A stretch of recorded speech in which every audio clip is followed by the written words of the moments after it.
महादेव की तरह, हनुमान जी की तरह और तमाम देवी देवताओं की तरह उन्होंने सीखा परशुराम से। परशुराम जी से सीखा कि पृथ्वी लेके दान कर दिया, पर उन्होंने कहीं अपने नाम पे कोई जमीन अर्जित नहीं किया। अभी उन्हें परवीन भाई ने कहा, आपसे बातचीत हुई तो उन्होंने कहा महाराज 20 एकड़ दे रहे थे, 25 एकड़ खरीद के।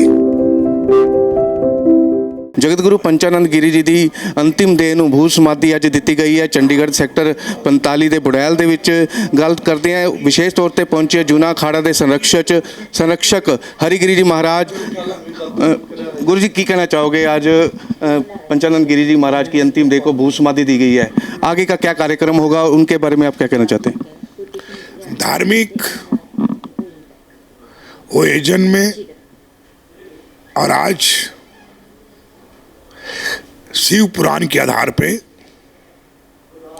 सन्यासी का नाबालिग पाया जाता है, नाबालिग अबोध। इस कारण से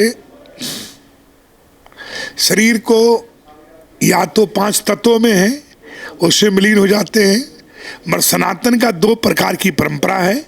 पहले हम लोग एक शमशान कहते हैं और एक मरघट कहते हैं।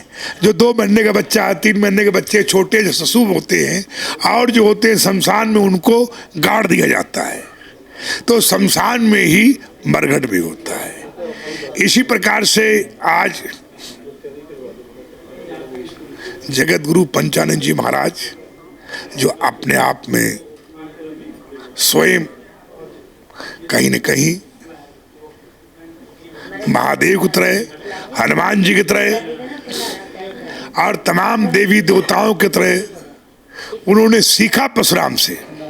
परशुराम जी से सीखा कि पृथ्वी लेके दान कर दिया, पर उन्होंने कहीं अपने नाम पे कोई जमीन अर्जित नहीं किया। अभी उन्हें परवीन भाई ने कहा, आपसे बातचीत हुई तो उन्होंने कहा महाराज 20 एकड़ दे रहे थे, 25 एकड़ खरीद के। वो बाबा बोले कि अभी फिर बात करेंगे। फिर वो फिर में घुमा दिया, फिरा दिया। तो वो बाबे ने कहीं अर्जित नहीं किया।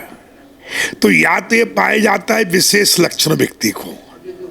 अन्य लोग बोलते हैं कि नहीं मेरी कीर्ति होगा, मेरा जस होगा, मेरा ये होगा, मान बढ़ाई, जो एक दिन सब ध्वस्त हो जाना है।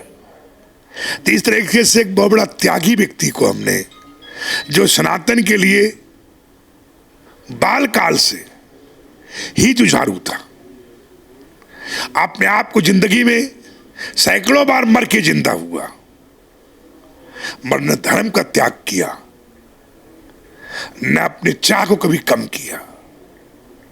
कुछ भी हुआ, हर हालत में ईश्वर का, महादेव का, माता काली का प्रसाद समझ के ही, चाहे जो भी उसके साथ हुआ, उसने कहा यही महादेव की इच्छा है, यही काली मां की इच्छा है। हर हालत में परसचिंत आनंद रहा, कभी टूटा नहीं। इसलिए मतलब ऐसे महात्मा दुर्लभ होते हैं जो कभी टूटते नहीं हैं। इसलिए मैं उनके महादेव से, क्योंकि हमारा ये मानना 10 नामियों शिव पुराण के आधार पे कि सारी सृष्टि महादेव से निकलती है, महादेव में समा जाती है। इसलिए शिव माने जीव, जीव माने शिव। तो जो महात्मा मरते हैं उनको हम लोग बोलते हैं कैलाशवास, कि भगवान महादेव के चरणों में कैलाश वास हो चुके हैं।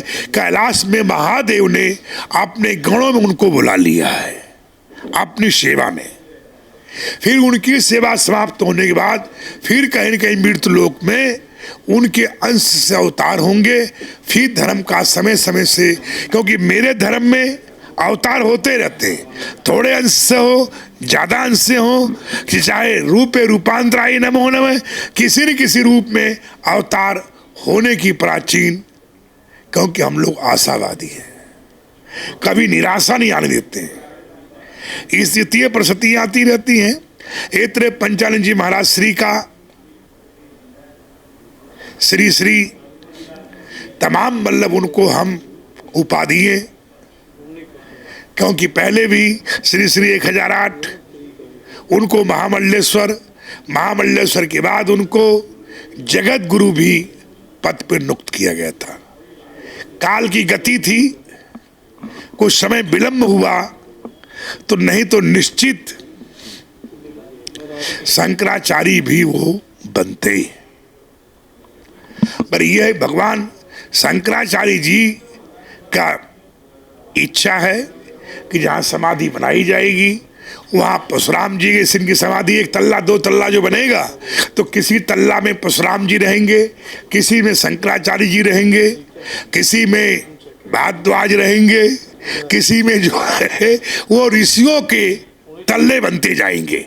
इस तरह से मेरा था कि 151 फीट या 108 फीट की ऊंची समाधि बनाई जाएंगी। हर मंजिल पे ऋषियों की पहचान उसके अंदर रहेगा।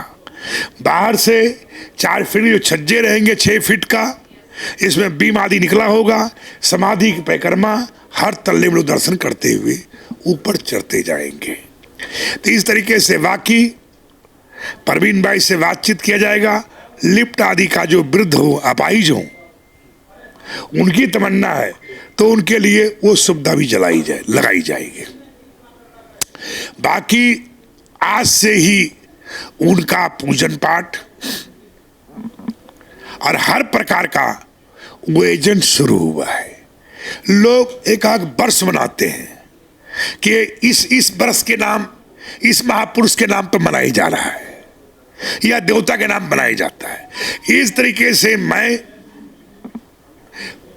जगत गुरु श्री श्री 1008 परम पूजनीय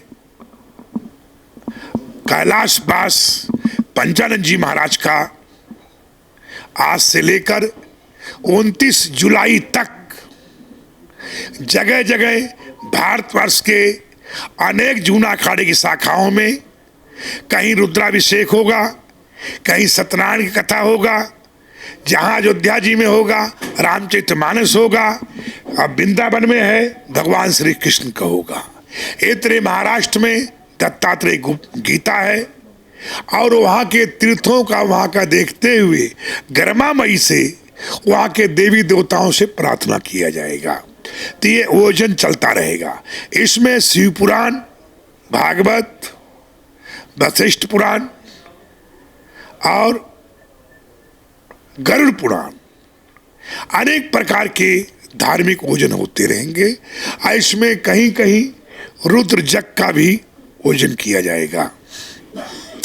विशेष रूप से उनका कार्य क्षेत्र काली मंदिर था, लंबा समय दिया, इसलिए काली मंदिर में लगभग प्रवीण भाई से मेरी बातचीत हुई है।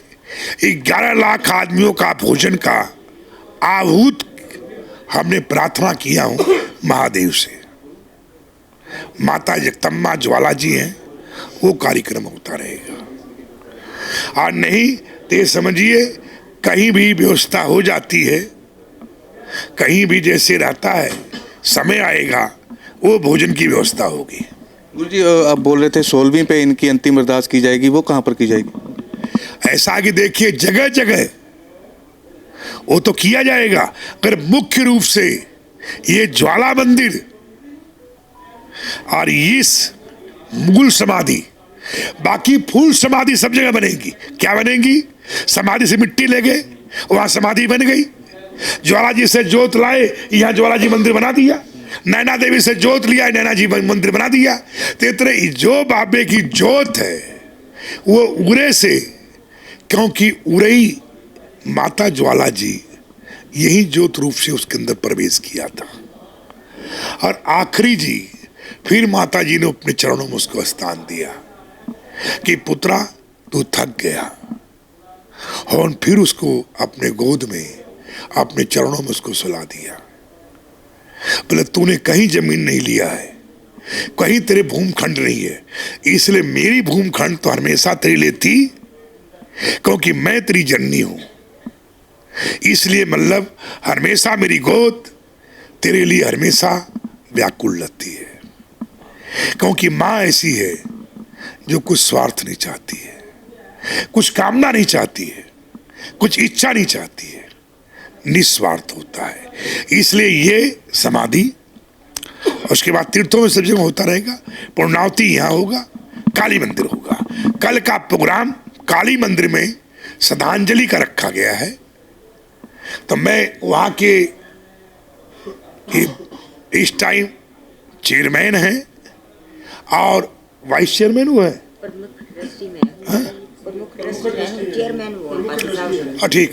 इस तरीके से प्रमुख आप हैं, बाकी वो लोग सारे लोग मिलजुल कर, मेरा कहने का कल वहाँ श्रद्धांजलि का 1.25 कुंटल फूल का रखा जाएगा और पंचानंद जी महाराज का वहाँ कहीं भी पार्क या तालाब में कहीं वहीं पे भोजन रखा जाएगा माता जी के आसपास, ठीक है। और उसके बाद जय ज्वाला जी महाराज, जय महादेव की, नमः पार्वती पते हर हर। इसी जूना अखाड़ा ਦੇ ਸੰਰक्षक ਹਰੀਗਿਰੀ ਜੀ ਮਹਾਰਾਜ ਤੇ ਜਗਤ ਗੁਰੂ ਪੰਚਾਨੰਦ ਗਿਰੀ ਜੀ ਮਹਾਰਾਜ ਦੇ ਗੁਰੂ ਵੀ ਹੈ ਤੇ ਸਾਡੇ ਨਾਲ ਪੰਚਾਨੰਦ ਗੁਰੂ ਜੀ ਮਹਾਰਾਜ ਦੀ ਸਿਸਟਰ ਬਹਿਨ ਮੌਜੂਦ ਹੈ। ਕੀ ਕਹਿਣਾ ਚਾਹੋਗੇ ਦੀਦੀ ਤੁਸੀਂ ਗੁਰੂ ਜੀ ਬਾਰੇ? गुरु जी बारे कहने वास्ते कोई शब्द ही नहीं रहे हैं साढ़े को। आज हमारे पास कोई शब्द नहीं है उनके लिए, क्योंकि वो एक सनातन का स्तंभ थे जो एकदम से गिर गया है शायद। और सभी बच्चे अपने आप को ऐसे महसूस कर रहे हैं कि जैसे हमारे सिर से किसी बाप का हाथ उठ गया। तो महाराज जी ने आज उनकी अंतिम इच्छा पूरी की है कि मुझे हरिगिरी जी, मेरे गुरु जी ही आके अंतिम समाधि तक पहुंचाएंगे। मैं इनका अपनी तरफ से बहुत बहुत धन्यवाद करती हूँ कि इन्होंने मेरे उस प्रार्थना को स्वीकार किया। ਇਹਦੀ ਛੋਟੀ ਉਮਰ ਤੋਂ ਹੀ ਆਤੰਕਵਾਦ ਦੇ ਖਿਲਾਫ ਲੜਨਾ, ਜੇਲ੍ਹਾਂ ਦੇ ਵਿੱਚ ਰਹਿਣਾ, ਸਨਾਤਨ ਦਾ ਪ੍ਰਚਾਰ ਕਰਨਾ, ਕਈ ਸ਼ਖਸੀਅਤਾਂ ਮਤਲਬ ਐਸੀ ਘੱਟ ਹੁੰਦੀਆਂ ਜਿਹੜੀ ਕਿ ਗੁਰੂ ਜੀ ਦੇ ਵਿੱਚ ਸੀਗੀਆਂ। ਕੀ ਕਹਿਣਾ ਚਾਹੋਗੇ, ਤੁਸੀਂ ਛੋਟੇ ਹੁੰਦੇ ਉਹਨਾਂ ਨੂੰ ਦੇਖਿਆ, ਕਿਸ ਤਰ੍ਹਾਂ ਦੀ ਸ਼ਖਸੀਅਤ ਸਨ? किस तरह की शख्सियत, कैसी शख्सियत थी वो, ये सब आप ऐसा है, बाबा का जीवन, श्री कृष्ण का आप जीवन देख लेंगे, आप सारी झांकी आपको मिल जाएगी। नहीं, श्री कृष्ण पैदा न हो ये भी संघर्ष चलता रहा, पैदा होने के बाद कैसे मार दिए जाएं ये भी संघर्ष चलता रहा।